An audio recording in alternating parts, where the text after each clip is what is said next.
Josh got at us on Twitter, and he says Georgia is not a blue blood.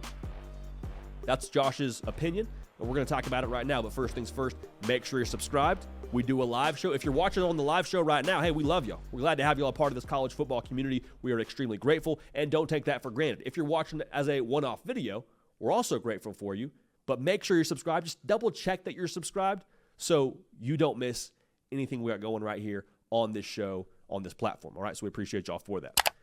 So, again, Josh's take is that Georgia is not a blue blood. To answer this question or to answer this take adequately, I think we need to unpack how you define blue blood. For me, a couple of factors I run the blue blood status through. The first is, are they foundational to the history of college football? And baked into that is, have they stayed foundational to college football? Like, have they stayed a massive part of the game in the long run? The other part of this, I think there's a close your eye test that you have to address when it comes to Georgia, or when it comes to a blue blood period. What I mean by that is, when you close your eyes and I say college football, what logo do you see in your mind's eye? What logo pops up in your brain when I tell you college football?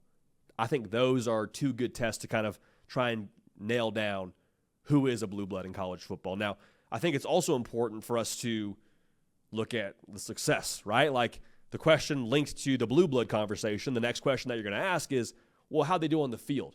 Well, are they winning? What's the success level there for Georgia? What's the success level for this team that we're going to go ahead and call a blue blood? And when you do that, I think there is, you look at the history, and the top five winningest teams of all time are as follows: Michigan, Alabama, Ohio State, Notre Dame, and Texas are tied for fourth, and I think you have Oklahoma at 5 or 6, however you want to slice that. Georgia's at number 11.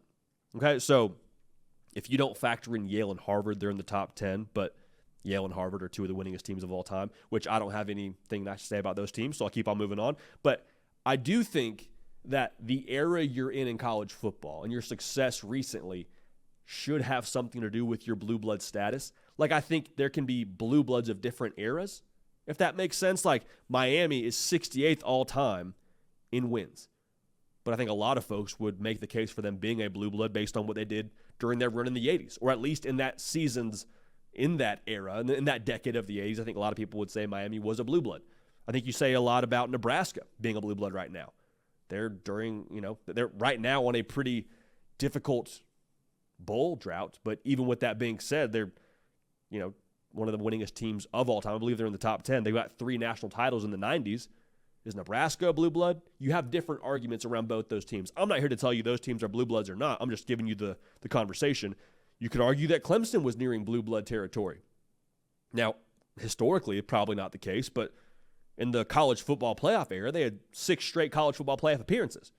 Okay, so does that factor in? I think when you talk about Georgia, I'm going to give you just an answer from my opinion right now. I think Georgia, the way they've won and the way that I view college football, which again, I don't want to say biases because that sounds like we're being biased, but I think there is a filter you run it through from your upbringing when it comes to how you view blue bloods. I think Georgia is a blue blood right now, but if you don't, that's okay. You're entitled to your opinion. I'll say this, though. I think whether you think they're a blue blood or not right now, I think that they're about to be very firmly a blue blood based on what's about to happen here in the next 10-plus years or so. Because say what you want about Georgia, historically, as long as Kirby Smart is running the show, they're going to acquire top talent, and they're going to get the best out of that top talent. So, I'm going to say this. I think Georgia's about to be the team of the 20s. I really do. The 2020s and on, I think Georgia's going to be a team that wins even more national championships than they already have this decade. I think Kirby Smart is going to continue to add top guys. And the reason why it's important that they recruit so well and they develop so well is because the pushback you'll get when it comes to this next era of college football with NIL and the portal, folks can be very quick to say, well, that's going to kind of put an end to the Georgia run, right? That's why they're going to kind of fall off in the future. I hear where you're coming from, and I've said this multiple times. Georgia probably will lose a 5-star they would have gotten, maybe 2 5-stars they would have gotten. They probably are going to spread the wealth a little bit more across the college football landscape. There might be a team that just goes all in on a kid from an NIL perspective. and is able to outbid Georgia for a certain kid. That's not me throwing shade. That's just a matter of fact. Like, we understand that's a very major factor in the college football world right now. But I think when you look at Georgia, elite competitors, they want to be developed and they want to win. Georgia, with how they've done in the NFL draft with 55 draft picks, 15 first-round picks, as we stand here right now for Kirby Smart, that's attractive. The national championships they've won, that's attractive. And I think elite competitors are what it takes to win long-term when it comes to college football. So this is not me saying anything negative about NIL. This is not me saying the NIL facet of college football is a bad thing. In fact, I've said the opposite here for a long time. But the NIL lane is just another tool for Kirby Smart to be successful, I think. Because when they get on campus and you buy into the way that Georgia does things, you will reach your potential. You can't say the same for everyone else across college football. Like, NIL is just a way to get better raw ingredients. What you do with those ingredients, how you develop them, how you're successful with them, that's what matters long term. That's what adds up to winning football games. And so I say all those things to kind of bring home this point.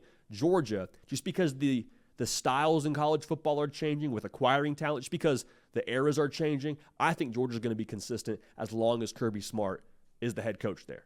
So are they a blue blood right now? I would say yes. If you push back, I mean, I understand it's your opinion, but I would say that when we look to the next 10 years, look to the next 20 years, I think Georgia will have very firmly cemented themselves, going back to our tests here, as a foundational piece to college football as a game, historically and moving forward. And then when you close your eyes and think college football, whether it be recency bias or whether it be long-term teams that are up there with some of the winningest programs in the country, Georgia will move up that list. And I think Georgia will be a logo that flashes in a lot of minds in that regard. Hey, y'all, thanks so much for watching. Subscribe to the channel here to make sure you don't miss an episode of The Hard Count. Also, be sure to check out other videos on the On3 YouTube channel.